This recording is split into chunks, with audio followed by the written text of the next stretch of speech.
पाकिस्तान के कर्जों के बारे में आईएमएफ ने वार्निंग जारी कर दी है और पाकिस्तान का कर्जा जून 2020 तक जीडीपी का 5% बढ़ जाएगा। क्या अहदाफ रखे गए थे, कितना बढ़ रहा है, इसकी वजूहात क्या हैं? इस्लामाबाद से इकराम होती साहब हमारे साथ मौजूद हैं। होती साहब, कहिएगा क्या वजूहात हैं, क्या वार्निंग्स हैं जो आईएमएफ ने जारी की हैं? जी, वार्निंग की बुनियाद ये है कि पाकिस्तान को अपने जो कर्जे हैं डॉलर में वो 70% जीडीपी से नहीं बढ़ने चाहिए। सही। अब ये वार्निंग दे रही है आईएमएफ के आपके कर्जे 90% बढ़ जाएंगे। उसके लिए आपने मुख्तलिफ ममालिक से, चीन से, सऊदी अरब से, यूएई से कर्जे भी ले रखे हैं। उसके बावजूद ये होगा। अब अगर ये हो गया तो आईएमएफ वार्निंग देता है कि आपके लिए कैपिटल मार्केट नहीं खुली हुई, आपकी सूरत हाल ऐसी हो गई है कि एक तो कोरोना है, उसने दुनिया को की मईशत को तबाह किया हुआ है, आपने अपनी मईशत को में इजाफ़ा नहीं किया, कर्ज़ों में इजाफ़ा कर लिया। ये जो दो बुनियादी बातें हैं कि आपने मईशत में इजाफ़ा नहीं किया, जीडीपी ग्रोथ आपकी 4-5 से अब 1.2 पे आ गई है।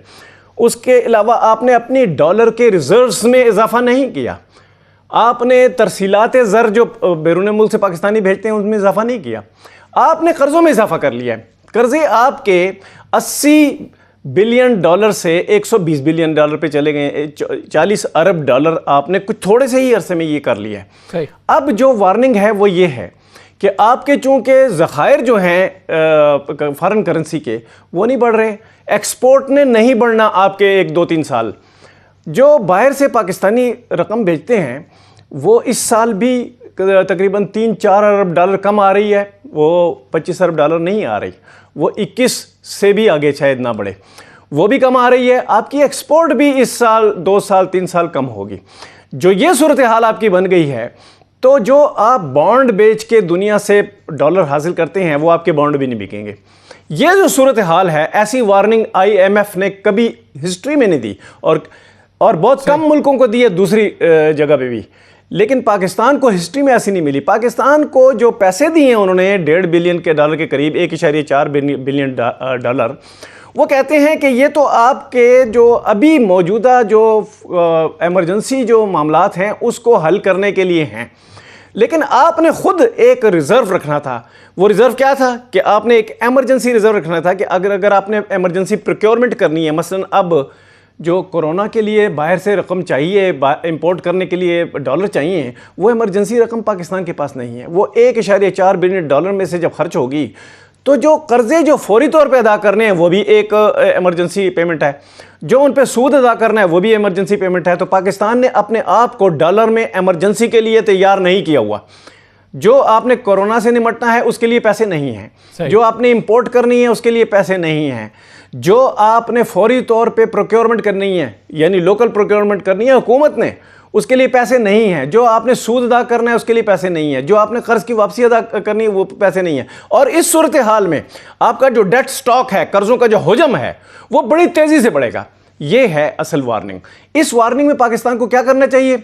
आईएमएफ अभी इसके बारे में तैयारी कर रहा है कि पाकिस्तान को बताएगा कि ये जो आगे 6 बिलियन डॉलर का हमने आपको कर्जे का पैकेज दिया हुआ है, इसमें से जब रिलीज करेगा अगली किस्त 40 करोड़ डॉलर की, तो उस वक्त ये बताएगा कि अब आपने क्या करना है।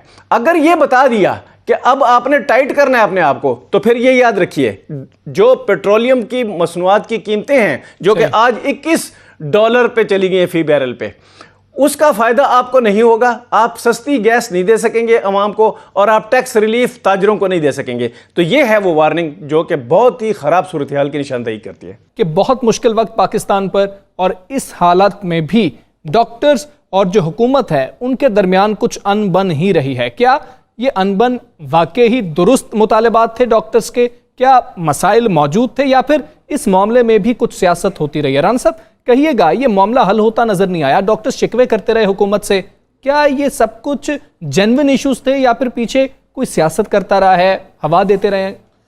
देखिए, इसमें ना आप कह सकते हैं कि 70% इशू बिल्कुल दुरुस्त थे।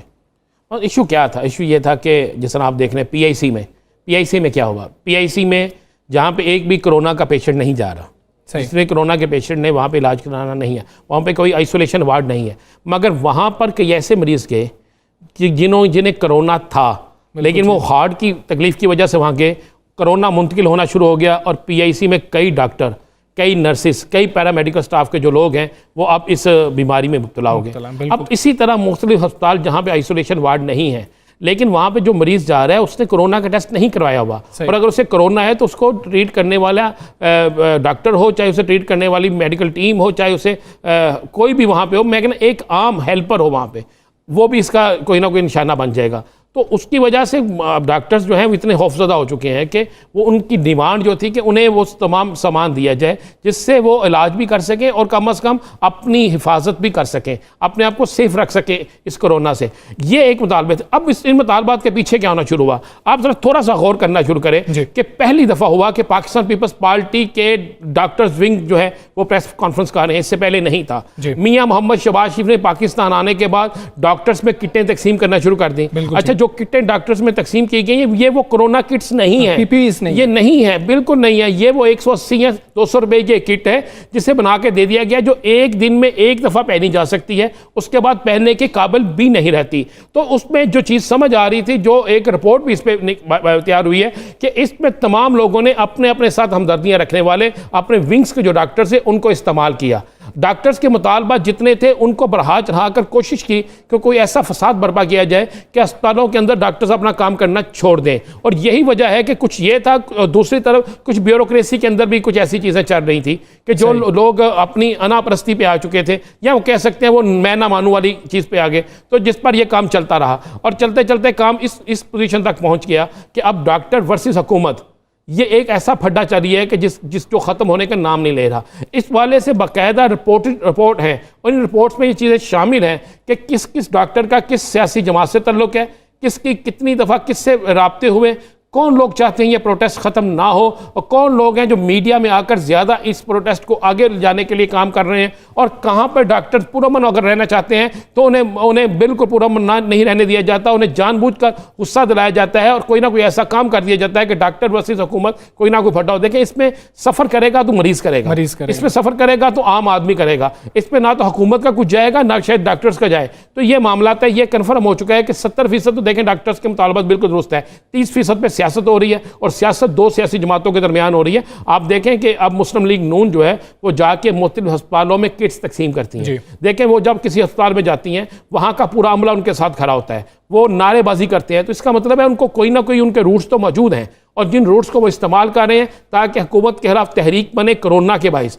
हुकूमत के खिलाफ लोग नफरत करेंगे, हमें अस्पतालों में इलाज नहीं मिल रहा, कोरोना का मरीज़ जो है उनको इलाज नहीं हो रहा, और कोरोना जो है उस पर भी सियासत की जाए। तो ये दोनों चीज़ें जो है बिल्कुल क्लियर होकर सामने आई गई हैं। और हमारी इतला के मुताबिक आज इस पर एक इजलास भी हो रहा है और इस इजलास के बाद डॉक्टर्स के मुतालबात तो पूरे हो जाएंगे, लेकिन उसके बाद देखा जाएगा कि किस जगह पर किसने सियासी कुव्वतों की बुना पर यह सब कुछ किया, फिर बाद में उसका भी इलाज ये हुकूमत किस तरीके से तसादुम की फ़ज़ा पैदा की जाती रही। रान साहब, कायद-ए-आज़म सोलर पार्क में भारत के मुकाबले में 2 गुना जो है उससे ज़्यादा टैरिफ दिया गया है। कितना नुकसान हुआ इसमें, कितनी माली बेज़ाब्तगियाँ हुई, कितनी किकबैक्स ली गई हैं, बात करेंगे। हमारे साथ मौजूद हैं इस्लामाबाद से मलिक सईद अवान। मलिक सईद अवान साहब, कहिएगा इस हवाले से कितनी किकबैक्स ली गई हैं, कौमी ख़जाने को कितना नुकसान हुआ है?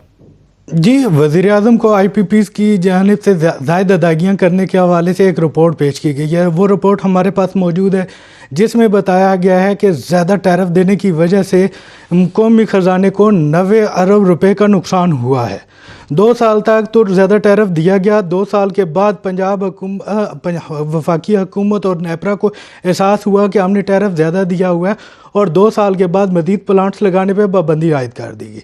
हमारे पास जो रिपोर्ट मौजूद है उसमें ये इंकशाफ किया गया है कि कायद-ए-आज़म सोलर पार्क में पंजाब हुकूमत ने $50 मिलियन की किकबैक्स ली हैं, जबकि उस पार्क में प्लांट्स लगाने वाली कंपनियों से $150 मिलियन की किकबैक्स का जो है वो उनको शुबा है। जो मतलब उन्होंने बताई कि 50 मिलियन की करप्शन मुकम्मल कन्फर्म है, जबकि 150 मिलियन की जो करप्शन है उसका शुबा है। इसी तरह भारत में उस वक्त जब 7 से 8 सेंट का यूनिट दिया जा रहा था, उस वक्त पंजाब हुकूमत ने नेपरा के साथ मिलकर जो है यहाँ पे 18 सेंट जो है वो दिया, इसका पर यूनिट टैरिफ लगाया।